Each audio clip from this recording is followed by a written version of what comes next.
The Haunted and the Haunters, or The House and the Brain, Part 2. It was but for a moment that I remained undecided whether or not to follow my servant. Pride and curiosity alike forbade so dastardly a flight. I re-entered my room, closing the door after me, and proceeded cautiously into the interior chamber. I encountered nothing to justify my servant's terror. I again carefully examined the walls, to see if there were any concealed door. I could find no trace of one, not even a seam in the dull brown paper with which the room was hung. How, then, had the thing, whatever it was, which had so scared him, obtained ingress except through my own chamber? I returned to my room, shut and locked the door that opened upon the interior one, and stood on the hearth, expectant and prepared. I now perceived that the dog had slunk into an angle of the wall, and was pressing himself close against it, as if literally striving to force his way into it. I approached the animal and spoke to it. The poor brute was evidently beside itself with terror. It showed all its teeth, the slaver dropping from its jaws, and would certainly have bitten me if I had touched it. It did not seem to recognize me. Whoever has seen at the zoological gardens a rabbit fascinated by a serpent, cowering in a corner, may form some idea of the anguish which the dog exhibited.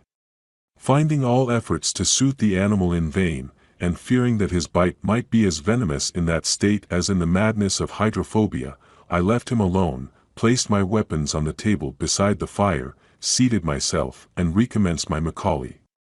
Perhaps, in order not to appear seeking credit for a courage, or rather a coolness, which the reader may conceive I exaggerate, I may be pardoned if I pause to indulge in one or two egotistical remarks. As I hold presence of mind, or what is called courage, to be precisely proportioned to familiarity with the circumstances that lead to it, so I should say that I had been long sufficiently familiar with all experiments that appertain to the marvelous. I had witnessed many very extraordinary phenomena in various parts of the world, phenomena that would be either totally disbelieved if I stated them, or ascribed to supernatural agencies. Now, my theory is that the supernatural is the impossible, and that what is called supernatural is only a something in the laws of nature of which we have been hitherto ignorant. Therefore, if a ghost rise before me, I have not the right to say, so, then, the supernatural is possible, but rather, so, then, the apparition of a ghost is, contrary to received opinion, within the laws of nature, i.e., not supernatur. The Haunted and the Haunters, or The House and the Brain, Part 2. Now, in all that I had hitherto witnessed, and indeed in all the wonders which the amateurs of mystery in our age record as facts, a material living agency is always required. On the continent you will find still magicians who assert that they can raise spirits. Assume for the moment that they assert truly, still the living material form of the magician is present, and he is the material agency by which, from some constitutional peculiarities, certain strange phenomena are represented to your natural senses. Accept, again, as truthful, the tales of spirit manifestation in America, musical or other sounds, writings on paper, produced by no discernible hand, articles of furniture moved without apparent human agency, or the actual sight and touch of hands, to which no bodies seem to belong. Still there must be found the medium or living being, with constitutional peculiarities capable of obtaining these signs. In fine, in all such marvels, supposing even that there is no imposture, there must be a human being like ourselves by whom, or through whom, the effects presented to human beings are produced. It is so with the now familiar phenomena of mesmerism or electrobiology. The mind of the person operated on is affected through a material living agent.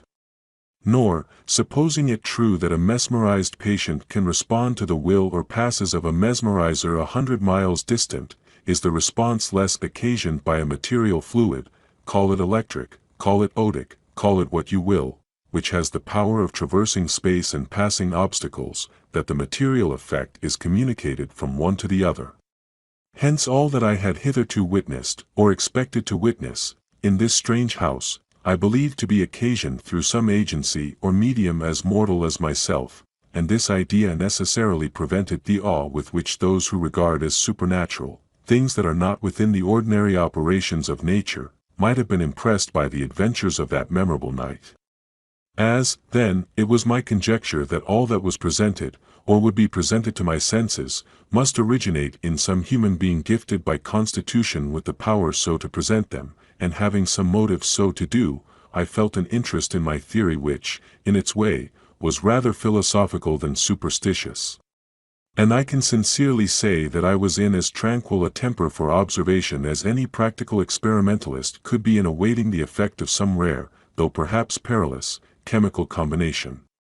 Of course, the more I kept my mind detached from fancy, the more the temper fitted for observation would be obtained, and I therefore riveted eye and thought on the strong daylight sense in the page of my Macaulay. I now became aware that something interposed between the page and the light. The page was overshadowed. I looked up, and I saw what I shall find it very difficult, perhaps impossible, to describe. It was a darkness shaping itself forth from the air in very undefined outline. I cannot say it was of a human form, and yet it had more resemblance to a human form, or rather shadow, than to anything else. As it stood, wholly apart and distinct from the air and the light around it, its dimensions seemed gigantic, the summit nearly touching the ceiling. While I gazed, a feeling of intense cold seized me. An iceberg before me could not more have chilled me, nor could the cold of an iceberg have been more purely physical. I feel convinced that it was not the cold caused by fear. As I continued to gaze, I thought, but this I cannot say with precision, that I distinguished two eyes looking down on me from the height. One moment I fancied that I distinguished them clearly, the next they seemed gone, but still two rays of a pale blue light frequently shot through the darkness, as from the height on which I half believed, half doubted, that I had encountered the eyes. I strove to speak, my voice utterly failed me, I could only think to myself, is this fear? It is not fear. I strove to rise, in vain, I felt as if weighed down by an irresistible force. Indeed, my impression was that of an immense and overwhelming power opposed to any volition, that sense of utter inadequacy to cope with a force beyond man's, which one may feel physically in a storm at sea, in a conflagration, or when confronting some terrible wild beast, or rather, perhaps, the shark of the ocean, I felt morally. Opposed to my will was another will, as far superior to its strength as storm, fire, and shark are superior in material force to the force of man. And now, as this impression grew on me, now came, at last, horror, horror to a degree that no words can convey.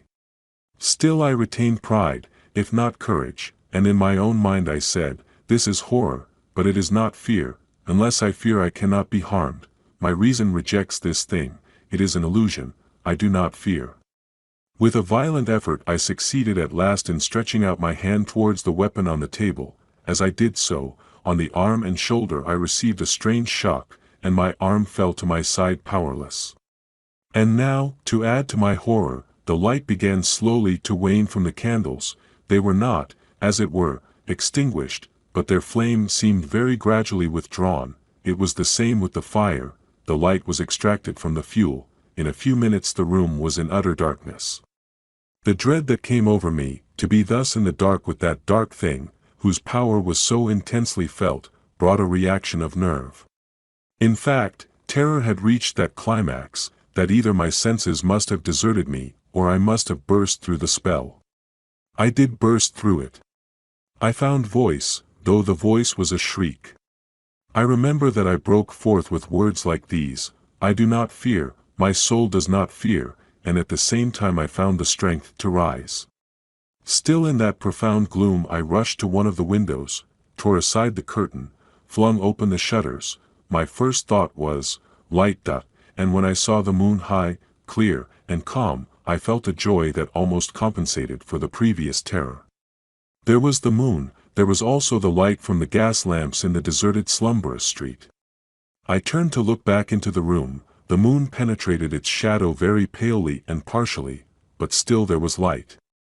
The dark thing, whatever it might be, was gone, except that I could yet see a dim shadow, which seemed the shadow of that shade, against the opposite wall. My eye now rested on the table, and from under the table, which was without cloth or cover, an old mahogany round table, there rose a hand, visible as far as the wrist. It was a hand, seemingly, as much of flesh and blood as my own, but the hand of an aged person, lean, wrinkled, small, too, a woman's hand. That hand very softly closed on the 2 letters that lay on the table, hand and letters both vanished. There then came the same 3 loud measured knocks I heard at the bedhead before this extraordinary drama had commenced. As those sounds slowly ceased, I felt the whole room vibrate sensibly, and at the far end there rose, as from the floor, sparks or globules like bubbles of light, many-colored, green, yellow, fire-red, azure. Up and down, to and fro, hither, thither, as tiny will-o'-the-wisps the sparks moved, slow or swift, each at his own caprice.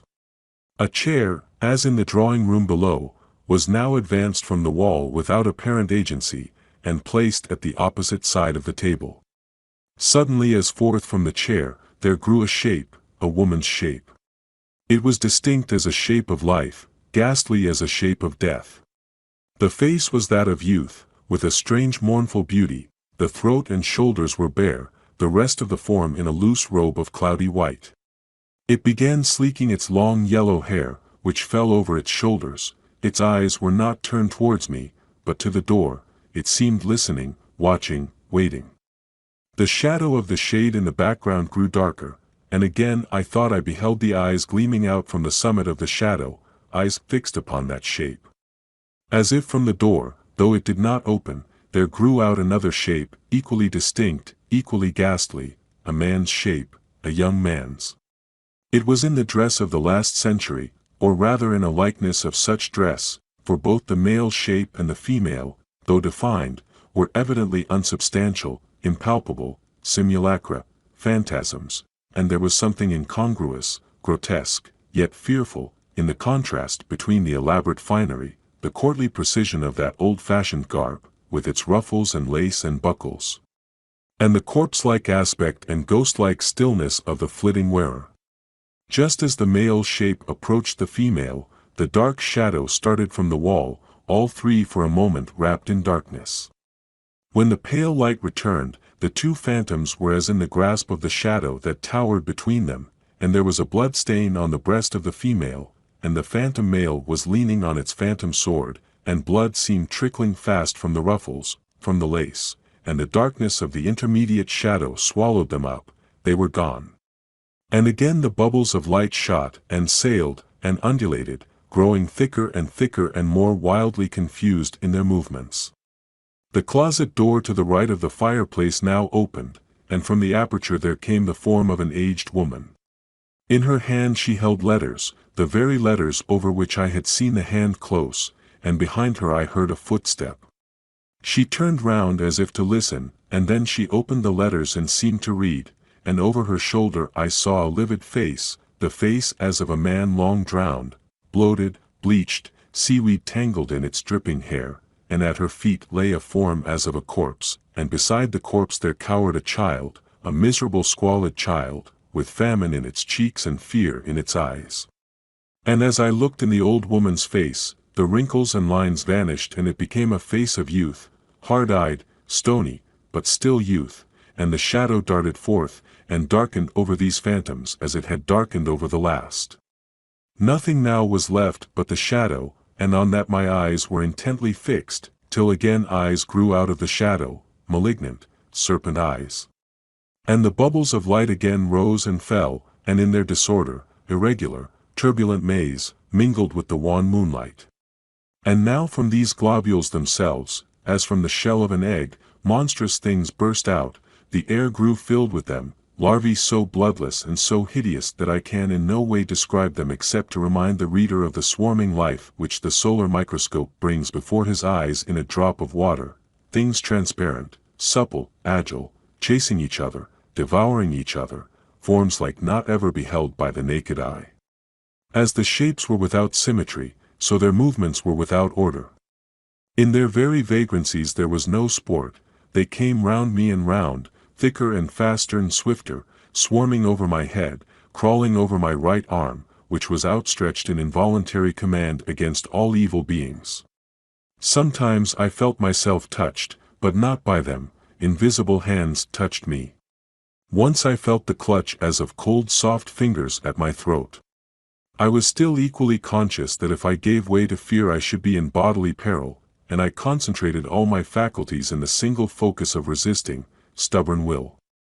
And I turned my sight from the shadow, above all, from those strange serpent eyes, eyes that had now become distinctly visible. For there, though in naught else round me, I was aware that there was a will, and a will of intense, creative, working evil, which might crush down my own. The pale atmosphere in the room began now to redden as if in the air of some near conflagration. The larvae grew lurid as things that live in fire. Again the room vibrated, again were heard the 3 measured knocks, and again all things were swallowed up in the darkness of the dark shadow, as if out of that darkness all had come, into that darkness all returned. As the gloom receded, the shadow was wholly gone. Slowly as it had been withdrawn, the flame grew again into the candles on the table, again into the fuel in the grate. The whole room came once more calmly, healthfully into sight.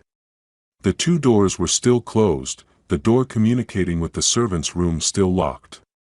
In the corner of the wall into which he had so convulsively niched himself, lay the dog. I called to him, no movement. I approached, the animal was dead, his eyes protruded, his tongue out of his mouth, the froth gathered round his jaws. I took him in my arms, I brought him to the fire. I felt acute grief for the loss of my poor favorite, acute self-reproach. I accused myself of his death. I imagined he had died of fright. But what was my surprise on finding that his neck was actually broken? Had this been done in the dark, must it not have been by a hand human as mine? Must there not have been a human agency all the while in that room? Good cause to suspect it. I cannot tell. I cannot do more than state the fact fairly. The reader may draw his own inference. Another surprising circumstance, my watch was restored to the table from which it had been so mysteriously withdrawn, but it had stopped at the very moment it was so withdrawn, nor, despite all the skill of the watchmaker, has it ever gone since. That is, it will go in a strange erratic way for a few hours, and then come to a dead stop. It is worthless. Nothing more chanced for the rest of the night. Nor, indeed, had I long to wait before the dawn broke. Nor till it was broad daylight did I quit the haunted house. Before I did so, I revisited the little blind room in which my servant and myself had been for a time imprisoned. I had a strong impression, for which I could not account, that from that room had originated the mechanism of the phenomena, if I may use the term, which had been experienced in my chamber. And though I entered it now in the clear day, with the sun peering through the filmy window, I still felt, as I stood on its floor, the creep of the horror which I had first there experienced the night before, and which had been so aggravated by what had passed in my own chamber. I could not, indeed, bear to stay more than half a minute within those walls. I descended the stairs, and again I heard the footfall before me, and when I opened the street door, I thought I could distinguish a very low laugh. I gained my own home, expecting to find my runaway servant there. But he had not presented himself, nor did I hear more of him for 3 days, when I received a letter from him, dated from Liverpool, to this effect. Honored Sir, I humbly entreat your pardon, though I can scarcely hope that you will think I deserve it, unless, which heaven forbid, you saw what I did. I feel that it will be years before I can recover myself, and as to being fit for service, it is out of the question. I am therefore going to my brother-in-law at Melbourne. The ship sails tomorrow. Perhaps the long voyage may set me up. I do nothing now but start and tremble, and fancy it is behind me. I humbly beg you, honored sir, to order my clothes, and whatever wages are due to me, to be sent to my mother's, at Walworth. John knows her address.